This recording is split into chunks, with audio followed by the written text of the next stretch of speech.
Historia 1. A las 7 de la mañana de aquel fatídico viernes, en el pueblo de Tamarindo, Costa Rica, ocurrió un desafortunado incidente. Arthur John Becker, residente de Tamarindo, perdió su pierna derecha durante un ataque de cocodrilo. El incidente llamó la atención, pero los informes al respecto estaban incompletos y llenos de inexactitudes. Jordan Becker, el hijo mayor de Arthur, habló con la revista Stab para proporcionar detalles precisos sobre el incidente. La familia Becker ha estado visitando Tamarindo durante los últimos 14 años e incluso Jordan vivió allí por un tiempo. Aunque son originarios de Boulder, Colorado, Arthur consideraba a Tamarindo su segundo hogar. Sin embargo, ya no reside permanentemente allí. Los ataques de cocodrilos en Costa Rica son raros pero no desconocidos. Desde el año 2013 se han reportado 8 ataques en el país, incluyendo 2 a surfistas. Curiosamente, ambos ataques a surfistas tuvieron lugar en la misma ubicación que el incidente del señor Becker, entre Playa Grande y Playa Tamarindo. Jordan explicó que hay un estuario que separa las dos playas y es un punto de cruce popular tanto para locales como para turistas. Durante la marea baja, las personas pueden caminar cruzando el estuario y durante la marea alta solo se necesita remar brevemente para cruzar. Jordan estimó que alrededor de 25 personas cruzan el estuario cada día y el número aumenta durante la temporada turística. Aunque hay taxis acuáticos disponibles para cruzar la desembocadura del río, la mayoría de los surfistas prefieren remar y dar un breve paseo, ya que sirve como calentamiento y una experiencia agradable. El estuario en sí es hermoso, parecido a una escena de postal, y no hay muchas señales de advertencia sobre la presencia de cocodrilos. Por favor, recuerda dar like y suscribirte a nuestro canal. Esto le indica al algoritmo de YouTube que muestre este contenido a más personas. Gracias por tu apoyo. Jordan mencionó que podría haber un pequeño letrero amarillo con la silueta de un cocodrilo, pero a menudo se pasa por alto. Los turistas, en especial, no están al tanto del peligro potencial que representan los cocodrilos en la zona, ya que el turismo es una fuente significativa de ingresos para Tamarindo. Sin embargo, Arthur no era un turista, era un residente experimentado que había cruzado el estuario innumerables veces antes. Jordan enfatizó que aunque los cocodrilos habitan en el estuario, los encuentros con humanos de tamaño completo son raros. La creencia local era que los cocodrilos no estaban presentes en la zona donde los surfistas cruzaban normalmente, y la gente a menudo nadaba o se refrescaba en el agua sin miedo. El ataque a Arthur rompió esta percepción. En la mañana del ataque, Arthur y su amigo Edgar Sánchez, un instructor de surf local, llegaron a la desembocadura del río como lo habían hecho en los últimos días. Cruzaron el estuario hacia Playa Grande. Tuvieron una sesión de surf y se dirigían de regreso a Tamarindo cuando ocurrió el incidente. Edgar iba adelante y Arthur lo seguía. Cuando Arthur entró al agua para remar de regreso a través del río, un cocodrilo de repente agarró su pierna derecha y lo sumergió. Edgar escuchó el alboroto y se dio vuelta para ver la tabla de Arthur, pero no había señales de Arthur. Rápidamente remó hacia él y logró sacarlo del agua. Mientras tanto, Arthur estaba involucrado en una lucha a vida o muerte con el cocodrilo, marcando el primer ataque. Arthur finalmente logró liberarse e intentó nadar de regreso a la seguridad hacia su tabla. Sin embargo, el cocodrilo lanzó un segundo ataque, apareciendo frente a Arthur y Edgar. Mordió la cara y el cuello de Arthur. En un video notable del incidente, se puede ver a Arthur arrancando el cocodrilo de él, haciendo que salpique de nuevo al agua. Este fue el ataque final, después del cual el cocodrilo se alejó nadando. A pesar de sus heridas, Arthur luchó con valentía, propinando potentes golpes al cocodrilo, pero parecía inútil. Sin embargo, su resistencia y determinación impresionaron a Jordan, quien creía que el espíritu combativo de su padre desempeñó un papel significativo en su supervivencia. Como resultado del ataque, Arthur perdió su pierna derecha y sufrió numerosos cortes, contusiones y huesos rotos. Necesitó cientos de puntos para sus heridas en manos, brazos, cara y cuello. A pesar de la gravedad de sus lesiones, Arthur estaba en condición estable.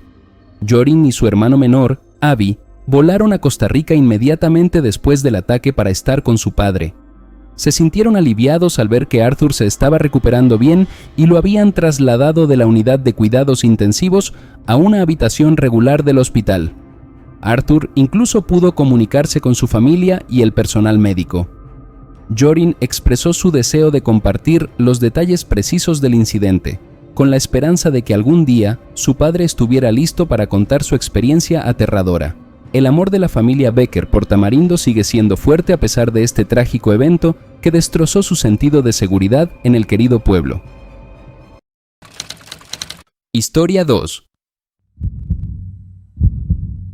Yashi, una niña de 6 años de ojos brillantes y curiosos, jugaba en el patio delantero de su casa, su risa llenando el aire. Sin que ella ni su familia lo supieran, el peligro acechaba cerca. Mientras Yashi perseguía una mariposa, sus risas inocentes resonaban en el tranquilo pueblo. Sin saberlo, un depredador sigiloso se había deslizado alrededor.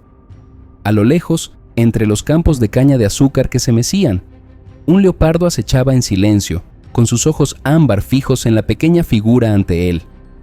El leopardo, impulsado por el hambre y la invasión de su hábitat natural, vio una oportunidad. Con una ráfaga repentina de velocidad, se lanzó desde la cobertura de la vegetación. Sus poderosos músculos lo impulsaban hacia Yashi. En un instante, el aire se llenó de caos y terror. La risa de Yashi se convirtió en un grito sorprendido cuando sintió una fuerza fuerte apoderarse de su pequeño cuerpo. Las mandíbulas del leopardo se habían cerrado alrededor de ella, sus afilados dientes hundiéndose en su carne delicada. El pánico se apoderó de las venas de Yashi mientras era arrebatada, su cuerpo sostenido firmemente en la poderosa garra del depredador.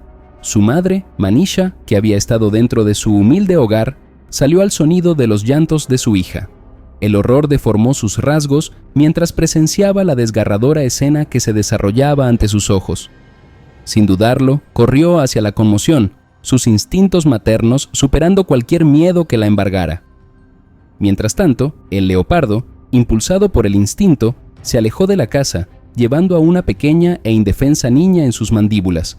Los gritos de ayuda de Yashi resonaron en el pueblo, un sonido escalofriante que estremeció a quienes lo escucharon. El corazón de Manisha latía fuertemente mientras perseguía al leopardo, sus gritos desesperados cortando el aire de la tarde. Las lágrimas le corrían por la cara mientras suplicaba por la vida de su hija. Su voz una mezcla de angustia, terror y determinación. Minutos se convirtieron en una eternidad agonizante mientras Manisha corría por los campos, impulsada por el amor incondicional de una madre. Sus pulmones ardían, sus piernas le dolían, pero se negaba a rendirse. Salvaría a su preciosa hija o moriría en el intento. En un giro cruel del destino, el leopardo, sintiendo la creciente persecución, corrió hacia la seguridad de un campo de caña de azúcar cercano, desapareciendo en la densa vegetación. Manisha llegó al borde del campo, sus ojos escudriñando la extensión ante ella, buscando algún signo de su hija y el depredador que se la había llevado. El tiempo se estiraba, cada segundo que pasaba una eternidad de incertidumbre. El miedo apretaba el corazón de Manisha mientras temía el resultado, cada instinto suyo gritándole que encontrara a su amada Yashi. Con manos temblorosas, apartó las altas cañas de azúcar, esperando vislumbrar a su hija entre el laberinto. Pasaron horas, y la luna se alzó alta en el cielo, arrojando un resplandor etéreo sobre el pueblo. Exhausta y desgarrada, Manisha tropezó con una vista desgarradora. En un rincón apartado del campo de caña de azúcar, encontró a su preciosa Yashi, yacía inmóvil y sin vida, su diminuto cuerpo ahora quieto. Los lamentos angustiados de Manisha perforaron la noche, su dolor una fuerza cruda e inquebrantable. Acunó el cuerpo sin vida de su hija en sus brazos, sus lágrimas mezclándose con la suciedad en las mejillas de Yashi. En ese momento, el pueblo lloró la pérdida de un alma inocente, un espíritu vibrante apagado por la cruda realidad de la indiferencia de la naturaleza. El pueblo de Muspur se encontraba en medio de exuberantes campos de caña de azúcar, sus altos tallos meciéndose suavemente en la brisa. Los campos de caña de azúcar, alguna vez fuente de sustento y prosperidad, ahora tenían una presencia siniestra. Los aldeanos se volvieron cautelosos, sus espíritus, antes despreocupados, aplacados por el recuerdo inquietante de esos brutales ataques. Cuando Tech Chant se acercó al mercado, no pudo evitar notar la tensión palpable en el aire. Murmullos apagados y miradas ansiosas reemplazaron la charla y la risa habitual. Los comerciantes intercambiaban miradas cautelosas, sus ojos escudriñando los alrededores como si buscaran a un depredador esquivo acechando en las sombras. El mercado bullía de rumores y especulaciones sobre el reciente aumento de los ataques de leopardos. Algunos lo atribuían a la invasión de los asentamientos humanos en el hábitat natural del felino, mientras que otros susurraban cuentos de un leopardo herido buscando venganza. El miedo había tejido sus raíces profundamente en el tejido de la comunidad, arrojando una sombra sobre su existencia alguna vez pacífica. Mientras tanto, en una modesta casa cercana, Manisha Singh se sentó en el porche, sus ojos llenos de tristeza y una determinación alimentada por el dolor. No podía soportar perder otro hijo a las garras del esquivo depredador.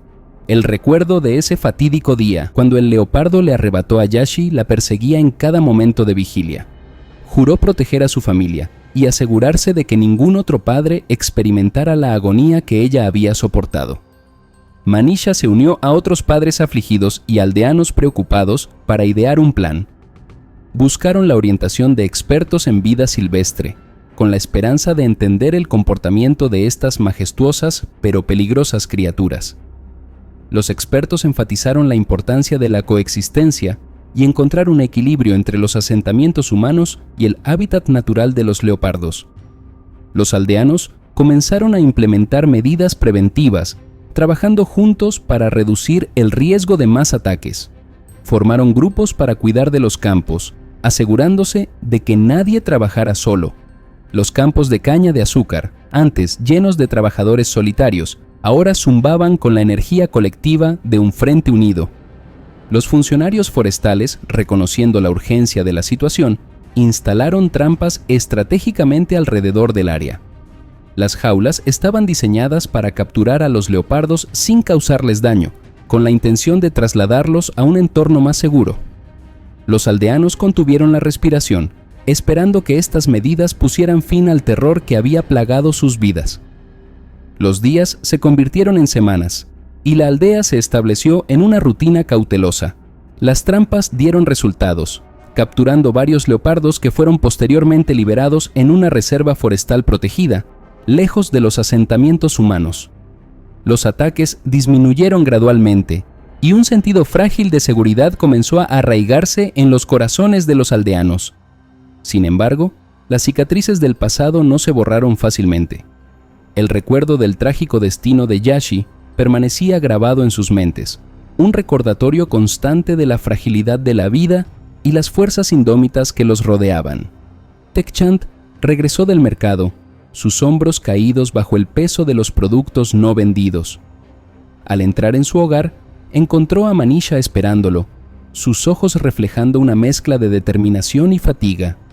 Se abrazaron, encontrando consuelo en su dolor compartido y la fuerza que obtenían el uno del otro, mientras el sol se ponía sobre los campos de caña de azúcar, arrojando un resplandor dorado sobre la aldea.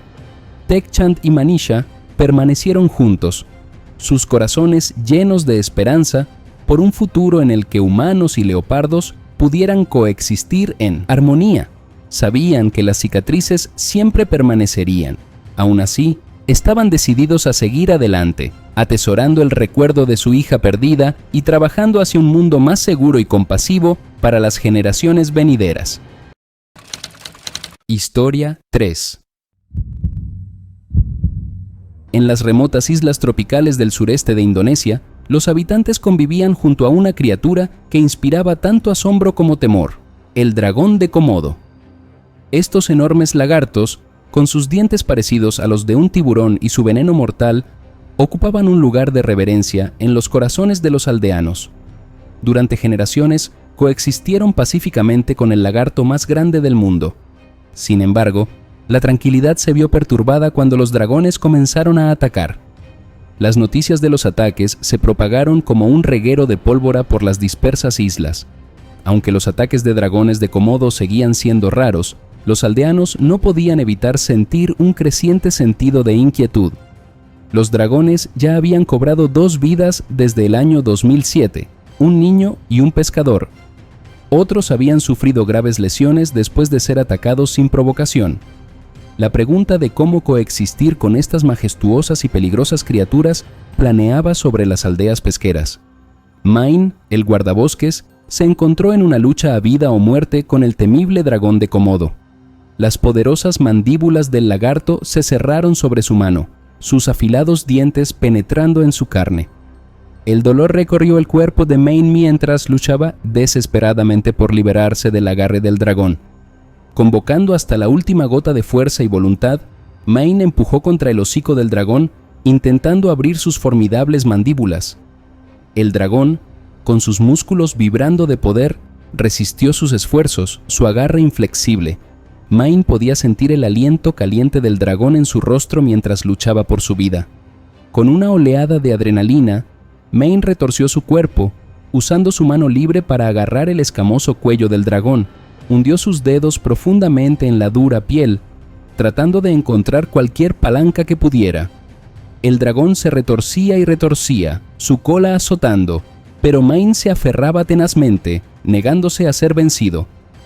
La sangre goteaba de las heridas de Main, mezclándose con el sudor de su frente. Podía sentir que su fuerza disminuía, pero se negaba a rendirse. Apoyándose en su conocimiento de las criaturas que había pasado años estudiando, recordó un punto vulnerable: los ojos del dragón. Convocando sus últimas reservas de energía, Main soltó su agarre en el cuello del dragón y se lanzó hacia adelante, apuntando a los ojos de la bestia. Sus dedos encontraron su objetivo, hundiéndose en los sensibles globos oculares. El dragón soltó un rugido gutural de dolor, liberando momentáneamente su agarre en la mano de Main. Aprovechando la oportunidad, Main logró liberar su mano herida y retrocedió, poniendo distancia entre él y el dragón enfurecido. La sangre goteaba de sus heridas, manchando el suelo debajo de él mientras evaluaba la situación. El dragón, ahora parcialmente cegado y sufriendo un dolor agonizante, rodeó a Main, su lengua bífida sacudiéndose. Main sabía que tenía que actuar rápidamente.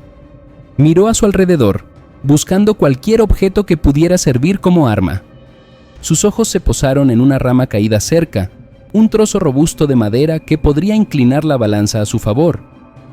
Con un poderoso impulso, Main se lanzó hacia la rama, agarrándola con su mano no herida. Mientras el dragón se lanzaba hacia adelante, con las mandíbulas chasqueando, Main balanceó la rama con todas sus fuerzas, golpeando el hocico del lagarto. El impacto resonó en su brazo, pero persistió, propinando golpe tras golpe, cada uno debilitando a la poderosa criatura. Poco a poco, los movimientos del dragón se ralentizaron, su energía agotada por el asalto implacable. Main, jadeando y cubierto de sudor, aprovechó su ventaja. Golpeó al dragón una última vez, un golpe decisivo que lo hizo estrellarse contra el suelo. El aire se llenó de un silencio pesado mientras Main se erguía sobre el dragón caído, su corazón latiendo con fuerza. La batalla había sido feroz, y él había salido magullado y herido, pero había triunfado sobre la formidable bestia. En el después del ataque, Main recordó el terror que había sentido. Había dedicado la mitad de su vida a trabajar con los Komodos y nunca antes había enfrentado tal agresión. Su mano llevaba las pruebas del encuentro, cortes irregulares que habían requerido 55 puntos y aún estaban hinchados 3 meses después. Solo gracias a la intervención oportuna de sus amigos, que habían escuchado sus gritos desesperados, pudo llegar al hospital a tiempo. Los dragones de Komodo, exhibidos popularmente en zoológicos de todo el mundo, alcanzaban longitudes de hasta 10 pies, 3 metros, y pesaban alrededor de 150 libras, 70 kilogramos. Los aproximadamente 2.500 que quedaban en estado salvaje habitaban el Parque Nacional de Komodo, de 700 millas cuadradas, principalmente en las islas de Komodo y Rinca. Los komodos en la vecina isla de Padar fueron exterminados en la década de 1980 debido a la caza desenfrenada que diezmó a su presa principal, los ciervos. A pesar de la ilegalidad de la caza furtiva, la inmensa extensión del parque, junto con la escasez de guardabosques, hacía casi imposible un monitoreo efectivo. El biólogo y experto en reptiles Jeru Rudiarto explicó que los habitantes creían que los dragones se volvían más agresivos hacia los humanos debido a la disminución de fuentes de alimento causada por la caza furtiva. Sin embargo, los funcionarios del parque refutaron esta afirmación. Rudiarto enfatizó que los grandes lagartos siempre habían representado un peligro inherente. No importaba cuán tranquilos parecieran, descansando debajo de los árboles o mirando hacia el mar desde playas de arena blanca, eran veloces, decisivos y letales. Se creía que estos reptiles descendían de una especie de lagarto más grande que habitaba la isla principal de Indonesia, Java, o incluso Australia, aproximadamente 30.000 años atrás. Sus patas musculosas los impulsaban a velocidades de hasta 18 millas por hora, con su singular movimiento al caminar asemejándose a la rotación de batidores de huevos. Un estudio reciente publicado en la revista Proceedings of the National Academy of Sciences arrojó luz sobre el mecanismo detrás del mortal ataque del dragón de Komodo. Los investigadores concluyeron que los dragones empleaban un frenesí de mordeduras al capturar a su presa, inyectando veneno en el proceso.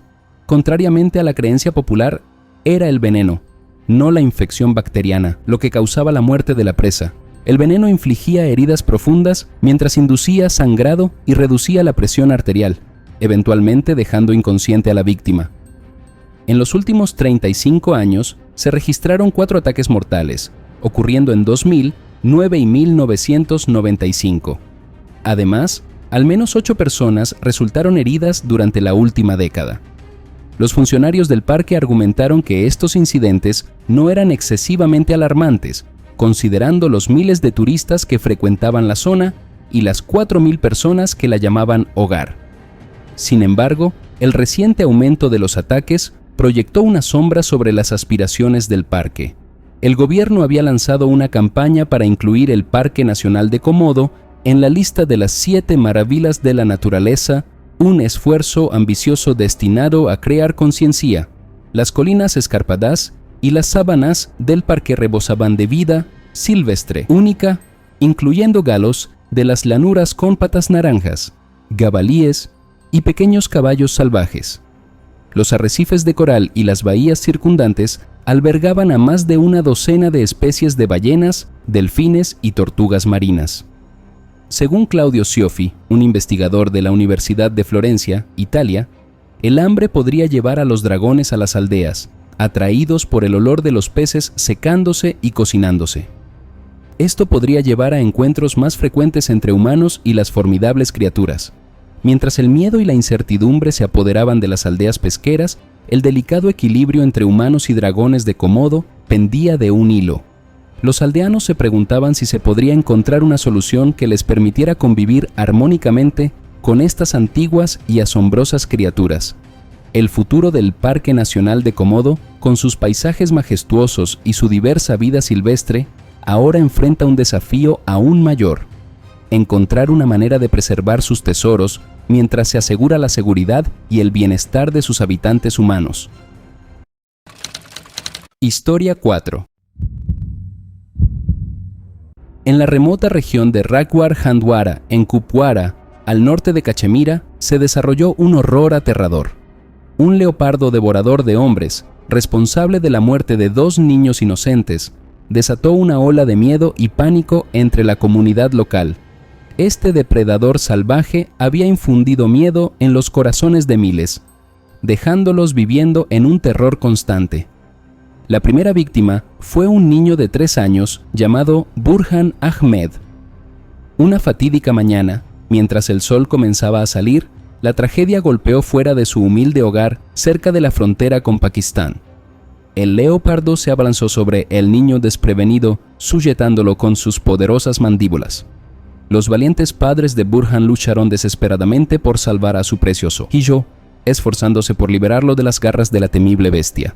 A pesar de sus valientes esfuerzos, Burhan sucumbió a sus heridas, dejando a su familia y a toda la comunidad devastados. Los ataques implacables continuaron, con el leopardo cobrándose la vida de otro niño inocente. La comunidad estaba sumida en el miedo mientras el depredador elusivo atacaba repetidamente, dejando a varios otros heridos a lo largo de 2 meses terribles. La situación se volvió crítica, y las autoridades de vida silvestre sabían que tenían que actuar rápidamente para proteger las vidas de las personas. Se lanzó una cacería humana y la búsqueda del leopardo devorador de hombres comenzó. Durante más de 2 semanas, grupos de búsqueda escudriñaron meticulosamente el área, siguiendo los movimientos del esquivo depredador. La tensión era palpable mientras los residentes esperaban ansiosos noticias sobre la captura. Finalmente, en una tarde fatídica en Nichama Rajuar, Cachemira, las autoridades emboscaron al leopardo devorador de hombres. El feroz depredador fue confrontado y neutralizado, poniendo fin a su reinado de terror. El alivio que inundó a la comunidad fue inmenso, ya que finalmente pudieron respirar aliviados. A medida que el polvo se asentaba, las autoridades de vida silvestre examinaron la bestia que habían vencido. Para su sorpresa, descubrieron que el leopardo era una hembra pequeña y relativamente joven. Sayed Tariq, uno de los miembros del equipo involucrados en la operación, expresó asombro ante el descubrimiento. Explicó cómo el leopardo había elegido astutamente a sus víctimas, regresando al mismo lugar para desatar sus ataques viciosos. Si bien los ataques de leopardos a humanos eran raros, los lugareños atestiguaron un aumento alarmante de tales incidentes en los últimos meses. Los cazadores especularon que la pequeña estatura del leopardo jugó un papel en la facilidad con la que encontró a sus víctimas. Su fuerza limitada en la mandíbula le impedía llevarse a su presa. En un video que captura el momento de la captura, se escucha a los funcionarios instruyendo a sus colegas para confinar al leopardo en un establo cercano. En medio del alboroto, un anciano preguntó sobre el género del animal capturado. La respuesta fue: es una hembra. Una voz al fondo se preguntó qué habría sucedido si el leopardo hubiera sido completamente adulto, insinuando que el resultado podría haber sido mucho más catastrófico. Con el leopardo devorador de hombres finalmente sometido, la comunidad comenzó a sanar sus heridas. Lamentaron la pérdida de vidas inocentes arrebatadas demasiado pronto y celebraron el triunfo de la resistencia humana sobre las fuerzas de la naturaleza. La historia del leopardo devorador de hombres quedaría grabada en su memoria colectiva, recordándoles la fragilidad de la vida y la valentía de enfrentar incluso a los adversarios más aterradores.